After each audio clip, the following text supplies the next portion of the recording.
Hello and welcome to the programme. We're in the middle of the autumn tests at the moment and we'll look back shortly on how we got on against New Zealand and South Africa and hear from the players and coaches. But first this week, let's kick off by looking back on some of the great club tries from the last couple of weeks.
The ball on, that's good work. Fraser Harkness, he sparks the game into life, and Harkness is away down the far side, right down the 22. He ain't going to be caught. What a try from Fraser Harkness, not been in the game, give me the ball, and off he went. Fantastic stuff from the Selkirk fullback. He really is a hard man to take down, and Harkness, 3, 4, 5 players he's gone through there to get that try, and immediately Selkirk hit back. Gala 7, it's Selkirk 5. Selkirk on the 22-metre line. Well up there was Matt Kissick, and here comes Gavin Craig gliding into that 22. He's got the support. Duckett goes in to help him out. Selkirk at the moment trailing by 14 points to 10, but Grow now, the big prop, feeds inside to Ryan Crockett, and Crockett is going to be through for the touchdown. What a layoff from the prop forward. Grory just offloaded it into Ryan Crockett, and Crockett right through the middle. It was some fantastic rugby from Selkirk, and what an absolute layoff to Crockett, and Crockett did the rest, smashing his way through over the try line. Picked up now by Bryce Turner, comes out to Lee Miller. Miller along the line, taken on by Grant Somerville. Somerville up against Darren Clapton, goes round him, he's away. Grant Somerville, oh, great bit of running from the Gala winger. He's going to be in for the try. He went in, he went out, he weaved his way through, and Grant Somerville puts Gala back in front. Gala 19, it's Selkirk 17, and what a try from the Gala winger.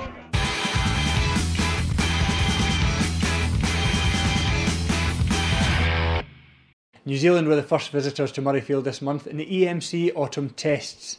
They beat Scotland 51-22, but there were some positives to be taken out of it by the Scotland team, and we hear from Tim Visser, first of all, on what he thought of scoring his first 2 tries at Murrayfield. I visualise stuff like that in the week leading up to it. You know, I've got to think positive, and you know, it's not like I expect them. I work hard for them, but to score them, it's sort of just like ticking the box at the moment. I think they just keep coming, and I'm thankful for every single one, and I work hard for it. But you know, it is just a tick of the box, and then move forward in the game, next job sort of thing. Well, I thought they came to the party to play, and they came with a lot of physical intent, which we said prior to the match that we believe they would do. Unfortunately, our guys at times did some wonderful things, and when we played well, we played well and scored good points. What I'm pleased about is that when we did pressure them, we got some reward from that. We scored 3 tries against New Zealand today. I don't think that's been done in a wee while, and I'm proud of that. But we have to defend more consistently. We have to defend together, and if we do that in training this week and we fix that part of our game, which I believe we allowed to drop off too often in this game today, I believe that we can pressure and beat South Africa. So is it a mixed feeling then coming off, from what you expected or what you hoped for going in against New Zealand? No, it's not a mixed feeling. Nobody likes losing in our team. We don't like it, and we lost today, and that annoys us. If you sit off New Zealand, they're a very good attacking team, and they'll take you apart. And I think that's a lesson that we knew before going to this game, that we had to get off the line and we had to put them under pressure. But we did in parts, but you've got to do that consistently for the whole 80 minutes. And I thought we just dropped off a little bit off our line speed and allowed them to play too comfortably. Next up was South Africa in the second EMC Autumn Test at Murrayfield, and again it was a difficult one for Scotland to take, going down 21 points to 10. Let's hear first of all from Andy Robinson, the Scotland coach, on what went wrong. What happened in that first 50 minutes was hugely frustrating. We went in to the game with a plan, and obviously that plan didn't work, wasn't effective enough in that first half. And I think what we faced today was a difference from last week. Last week we were facing speed. This week we're facing physicality, and probably the toughest team for us to play against. And it just showed the gulf of where we are. And it's something that we've got to make sure that we learn the lessons from this, but also from our side, we cannot afford to give penalties away in the way that we did. Come half time, the boys, we knew we'd been in a first half. We knew we'd been in a fight early doors, but it was a case of working hard for the next 40 minutes and really emptying ourselves. And I thought the last half an hour in the game was our best in a long time. Obviously, we just needed that try or penalty or just points of any sort that'll keep us ticking over. But unfortunately, we never got that. And at the end of the day, we're here with another defeat. Yeah, I'm very disappointed with the second half. I thought we really played tactically well the first half. It was a plan to put them under pressure, build the innings.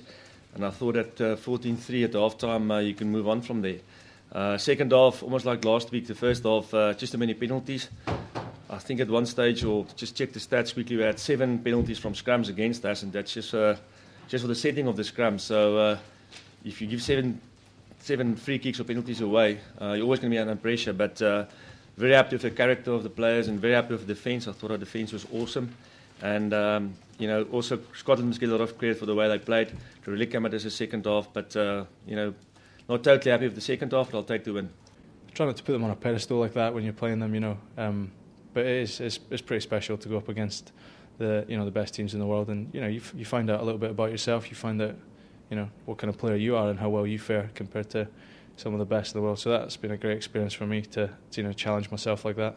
The last 30 minutes, we knew that it was either a case of lie down and die or stand up and fight, and I thought we stood up and fought, and as a captain I'm on a side that is going to stand up and fight, but next week we need to do that from the first whistle. Rabo Direct Pro 12 is back this weekend with Edinburgh and Glasgow both at home on Friday night. Edinburgh welcome the Ospreys to Murrayfield, and at Scotstoun Stadium Leinster are the visitors. Club rugby is also back after a 2-week break, and there's a big game at the Greenyards where Gala could go top of the table if they were to beat Melrose. At the other end of the table, Stirling County are at home to Dundee High School.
Gregor Townsend might have his hands full with Glasgow Warriors at the moment, but we caught a little time with him recently to look back on his career as a Scotland internationalist. He's our latest legend in 5 quick questions.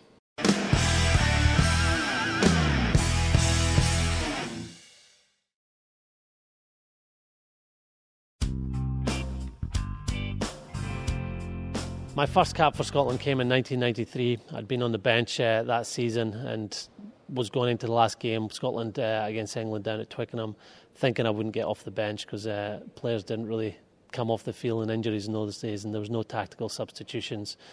But I did get on. After about 20 minutes, Craig Chalmers broke his wrist, and when I went on the field, I have to say I was very nervous. I'd looked at the stands at Twickenham and didn't play well at all in the first 5 minutes. I think I missed 2 tackles. One of them getting Martin Bayfield on the lines too that year as he ran right through me. But after that I settled down, and I loved being on that arena, playing for Scotland, getting the ball in my hands and taking on the opposition, and it gave me the determination and focus to do everything I could to get a second cap. My boyhood hero was Roy Laidlaw. He was scrum half during the great years, the early 80s. I remember watching the 84 Grand Slam, and he was the main man. Loved him scoring tries at Lansdowne Road. And the fact my mum was from Jed, I had an inkling for envy playing for the Borders and for Jed, and he was great and such a great man off the field as well. Scotland against France, last game of the Five Nations, our last ever game in the Five Nations Championship, and the first half of that game was the stuff of dreams. 5 tries, all of us playing almost 100% of our ability, and a real connection between players, knowing what someone was going to do, and to go to Paris and a ground that we'd only won once in the last 34 years and get a win and score 5 tries in the first half was just amazing. My toughest opponent has to be a borderer called Gary Armstrong. I was fortunate enough to play with Gary a number of times for Scotland and with the Borders, and he was a great teammate. But the times I played against him, when he was at Jed and I was at Gala, and also when I was at Northampton, he played for Newcastle, you wouldn't get a more committed player on the field. And in terms of what the body in the line, he hurt you every time he tackled you. He was some player. The greatest Scottish player of all time, to me, would be Jim Rennick. I loved what he did on the ball. He had a fantastic sidestep, handoff. Defensively, he was great. He could play in any position, probably in the back line.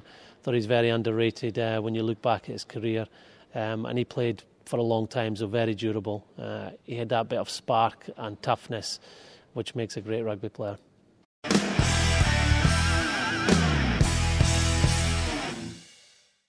Well, that's it for another Scotsman Rugby show. And remember, I'm growing this for Movember. So you log on to the website and see if you can pledge a little bit of money for cancer charities. We'll be back next month with another roundup of Scottish Rugby.